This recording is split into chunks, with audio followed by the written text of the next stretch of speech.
علماء نے لکھا ہے کہ ہدہد نے جس بلقیس کی نشاندہی کی تھی وہ شراجیل بن مالک کی بیٹی تھی۔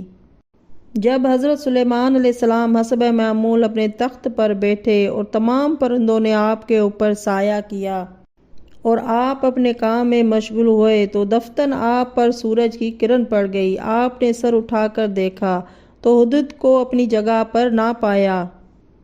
غرض یہ کہ ہدہد کے کہنے پر کہ میں ملک سبا بلقیس اور اس کے تخت کی خبر لایا ہوں، حضرت سلیمان علیہ السلام نے فرمایا سننظر لصدقت من کنت من الکاذبین، اچھا ابھی معلوم ہو جائے گا کہ تو سچ بول رہا ہے کہ یا جھوٹ۔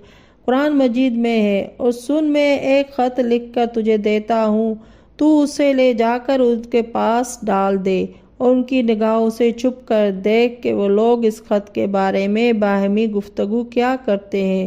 ہدہد نے عرض کی حضور بسر چشم تعمیل حکم کروں گا جس سے میری صداقت ظاہر ہو جائے گی۔ بسم اللہ الرحمن الرحیم، لا تعلوا علی واتونی مسلمین۔ ہدہد وہ خط اپنی متنفاذ میں لے کر اڑا اور شہر سبا پہنچ گیا۔ وہاں پہنچ کر اس نے موقع کی تلاش کی اور حضرت سلیمان علیہ السلام کے خط کو اس کی دست خاص میں پہنچا دیا۔ ایک روایت میں ہے کہ وہ اپنے تخت پر بیٹھی ہوئی تھی کہ ہدہد نے اس کی گود میں خط کو ڈال دیا۔ بلقیس خط کو لے کر اٹھ کھڑی ہوئی اور دربار میں بیٹھے اعیان و سلطنت و ارکان و دولت کو حاضر ہونے کا حکم دیا۔ چنانچہ حاضر ہو گئے۔ پھر اس نے ان سے مشورہ کیا۔ اس کے 12,000 سردار تھے، ہر سردار 1,00,000 پر حاکم تھا۔ اس نے 12,000 سرداران کو جمع کر کے ان سے کہا کہ آج جب کہ ایک طائر نے روشندان سے اندر داخل ہو کر میرے گود میں یہ خط ڈالا ہے، میں نے اس خط کو پڑھا تو میں متوحش ہو گئی، اور سرداروں کی تعداد 312 تحریر فرمائی ہے۔ قرآن مجید میں ہے کہ جب بلقیس نے خط کو پڑھا تو خوف زدہ ہو کر سرداران کو جمع کیا اور کہا یا ایھا الملؤون القی الی الکتاب الکریم انہ من سلیمان و انہ بسم اللہ الرحمن الرحیم الا تعلوا علی واتونی مسلمین۔ اے میرے لشکر کے بزرگوں، میرے پاس ایک بہت ذی عزت خط پہنچا ہے۔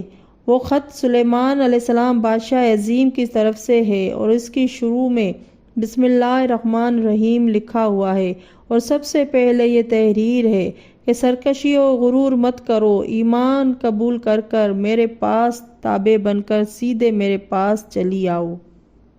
میرے سردارو بتاؤ اب میں کیا کروں؟ میں تم سے اسی لیے پوچھتی ہوں کہ میرا یہ معمول ہے کہ میں تم سے مشورے کے بغیر کچھ نہیں کیا کرتی۔ یہ سن کر لوگوں نے جواب دیا کہ ہم بڑی طاقت و قوت والے ہیں، بھرپور شجاعت رکھتے ہیں، آپ گھبراتی کیوں ہیں؟ یعنی ہم اچھی طرح مقابلہ کر سکتے ہیں، بوقت ضرورت پوری طاقت سے لڑ سکتے ہیں، تاہم آپ ہماری حاکمہ ہیں اور آپ کے حکم سے سرتابی نہیں کر سکتے۔ یہ سن کر بلقیس نے کہا کہ یہ میں بھی جانتی ہوں کہ تم بہادر ہو، لڑنے کی پوری طاقت رکھتے ہو، لیکن اصل بات یہ ہے کہ انما الملوک اذا دخلوا القریۃ افسدوها وجعلوا عزت اہلھا ذلۃ، کہ بادشاہوں کا یہ طریقہ ہے کہ جب کسی شہر میں داخل ہوتے ہیں تو تباہی مچا دیتے ہیں اور وہاں کے باشندوں کو برباد کر دیتے ہیں، بالآخر حالت یہ ہوتی ہے کہ صاحبان عزت کو ذلیل و خوار کر دیتے ہیں۔ مطلب یہ تھا کہ اگر جنگ ہوئی تو اس میں دو طرفہ تباہی ہوتی ہے، اور اگر دشمن غالب آ گیا تو پھر بربادی کی کوئی حد نہیں ہوتی۔ اس لیے میں کہتی ہوں کہ جنگ آزمائی اچھی چیز نہیں ہے۔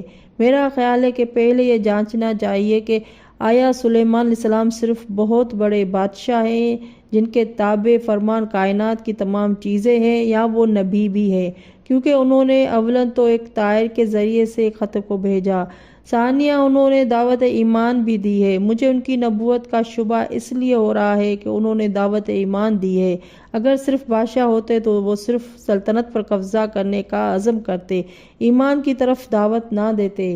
اے میرے مشیروں اور بزرگوں، میں پہلے ان کی طرف ہدیہ یعنی تحفے تحائف بھیجتی ہوں اور دیکھتی ہوں کہ قاصد کیا خبر لاتے ہیں۔ یہ سن کر ان لوگوں نے بلقیس کی رائے سے اتفاق کر لیا اور فیصلہ ہوا کہ تحائف اور تحفے بھیجے جائیں گے۔